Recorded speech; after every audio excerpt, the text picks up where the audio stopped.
everyone thinks betrayal is about sex. About someone else's bed, the scent of a stranger's perfume on a collar, or sweaty sheets in a cheap hotel. That is a lie. Do you hear me? It is the most convenient lie in the world. Sleeping with someone else is just a hormonal surge. It is just a messy hookup based on a mood. Real betrayal smells different. It smells like clean bed sheets and the bone-chilling cold between two bodies. The body is the last thing to leave. First, the desire to simply lie next to him dies. At first, you turn away, faking sleep. Then you start going to bed an hour earlier, or 2 hours later, just to avoid bumping into him in the bedroom doorway. You invent headaches, early wake-ups, urgent calls.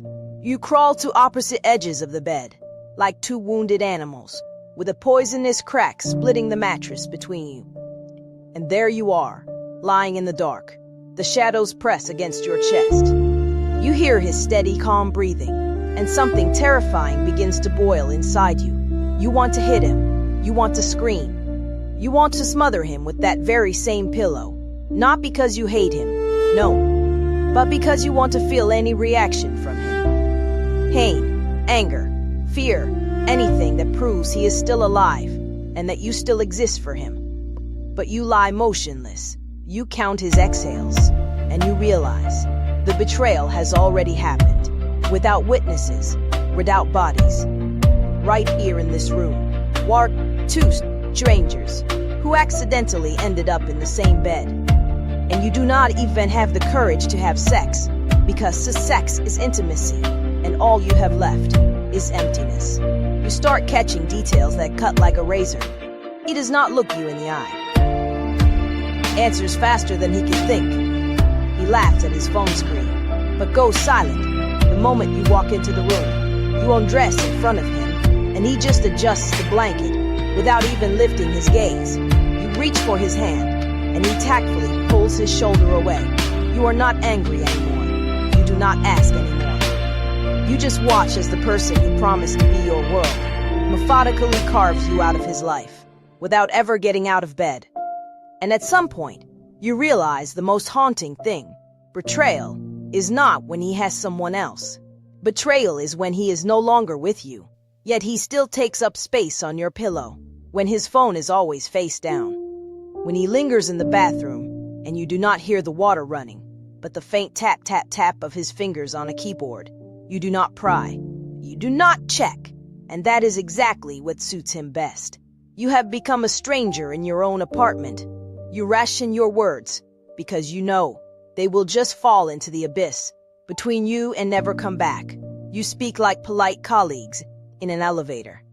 And one night, staring at the back of his head, you realize you are not afraid that he will leave. You are afraid that he has already left, and you simply slept through the moment when you were left, all alone, in this room. And then, you hit the limit, a second, when the silence in the apartment becomes so thick, you want to cut it with a knife. You look at him. He is there again, in his sterile world, locked behind a smartphone screen. His face is calm, indifferent, almost holy, unshakability. And something inside you snaps, violently. You do not scream. You walk toward the table slowly, terrifyingly quiet. And then, with one sudden, animal motion, you sweep everything onto the floor. Everything. The crash of shattered ceramic explodes through that godforsaken emptiness. Shards fly into the walls, into the mirrors. They slice the air. And that sound is the most honest sound this house has heard in years. You wait for the explosion. You pray. Come on, get angry. Slam your fist so hard the table cracks. Hate me, curse me, but look at me. But he just lifts his eyes. There is no fire in them. Only an endless, icy exhaustion. And that look paralyzes you more than if he had swung a blow. Do you feel better now? He asks, in a voice that holds not a single drop of life. And that is when it twists you inside out. You grab the next plate and hurl it, not at the floor, but straight at the wall right above his head. You scream until your vocal cords tear, until salt sprays from your eyes. Yes, yes, I feel better, because now, at least, I can hear that I am here. Cheat on me. Do you hear me, you faithful coward? Bring her here. Leave her hair on the pillow. Leave her lipstick on your neck. Do something that causes me real pain, because your indifference is killing me slower, and it hurts so much more. You are gasping for air. You feel something warm trickling down your bare foot. You have stepped on a shard, but you do not care. This physical pain is the only bridge left to reality. You sleep with me like I am a corpse. You shriek into his face. You eat my food like a robot. You call me darling, but that word in your mouth sounds like an epitaph on my grave. Your faithfulness is the filthiest form of betrayal, because you betrayed the very life inside of me. You stand in the ruins of your kitchen, breathing hard, hair tangled, face stained, and he just stands up, quietly, slides back his chair, picks up broom, and begins to sweep the shards in silence. He does not look at the blood on the floor. He does not see your shaking hands. He is just clearing the mess, and in that moment, you realize you are the mess. To him, you are just a disorder that needs to be removed, so his comfortable, dead silence can return. This is the end. The end is not when the door slams. The end is when one is screaming in agony, and the other is just sweeping up the pieces with a blank face. Sometimes the loudest scream is the silence after the plates have shattered. If you are standing on those same shards right now, if you feel like you are being slowly erased from the life of the one who promised to cherish you, do not be silent. Do not let yourself disappear. Any symbol in the comments, a period, an emoji, or just one word. Let us know that you are still burning. Subscribe. Here we gather those who chose the truth, no matter how painful it might be. Because it is better to break into 1,000 pieces and start over than to spend your whole life pretending to be alive in someone else's bed. When he silently turns away, retreating back into his hollow silence, something inside you finally detonates. You bolt into the bedroom. You rip the wardrobe doors open. You do not pack. You tear his clothes off the hangers with a primal force. The fabric shreds. Buttons scatter across the floor like a hail of gunfire. Throw the window open. The night air rushes in, but it is still not enough. You cannot breathe. You grab his perfectly ironed shirts, his expensive wool, his scents, his memories, and you hurl them into the void. Look at how your everything is fine falls from the 5th floor. The shirts spread their sleeves like ghosts, falling into the mud, onto the wet asphalt. You grab his suitcase and empty it straight into the night. Leave. You scream into the empty courtyard. Go after your things, because you have not been here for a year anyway. I am just throwing out an empty shell. You stand by the open window. Your hair is soaked with rain. Your lungs are burning. And for the first time in forever, you feel it, real, cold, living oxygen, filling your chest. Bahar, if he left on his own, leaving behind a trail of the unsaid, you do what you must. You gather everything. His forgotten razor, his favorite mug, the books he never finished. You pile it all up on the tiles, or take it out to the yard. You strike a match. The fire licks his things slowly, reluctantly, and then bites into them with greed. You stare at the flames, and you do not see cotton or leather. You see your wasted years, your tomorrows that never happened. Your own silence, burning away. You pick up his phone, the one he left in his hurry, and you simply drop it into the fire. Watch the plastic melt. That is your addiction to his face-down screen, melting away. You're not crying. You are smiling, because this fire is the first warmth you have felt in this house in years.